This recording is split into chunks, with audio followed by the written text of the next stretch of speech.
Getting started is simple. New users can register by providing their personal details, selecting their course from the drop-down menu, and choosing a trainer. Our system validates all inputs, from email format to 10-digit mobile numbers. Once registered, a welcome email with login credentials is automatically sent to the user's inbox. Alternatively, returning users can directly log in with their username and password. Welcome to the user dashboard. Here you'll find a complete overview of your learning journey. The progress steps at the top guide you through the workflow, dashboard, quiz, feedback, and results. Your statistics show total completed quizzes, average scores, and recent attempts.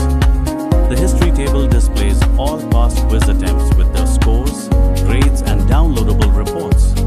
You can download both quiz reports and feedback forms as PDFs with just one click. To ensure assessment integrity, we use OTP-based verification. Click Start New Quiz, and a 6-digit OTP is sent to your registered email.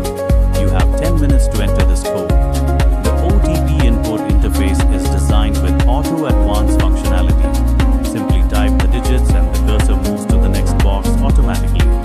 Once verified, you're granted access to your quiz. The quiz interface is designed for focused assessment. Each question has a 2-minute timer visible at the top. Multiple choice questions are presented with clearly labeled options A through D. Simply click on your answer. It highlights in purple to confirm selection. For descriptive questions, you'll see a text area for detailed responses. You can navigate between questions using the previous and next buttons. The progress bar shows your completion status, and question numbers update in real time. All answers are saved automatically as you go. At the final question, the button changes to Submit Quiz. Visit DaSskQMS.com today and enhance your design capabilities with our expert supporting services.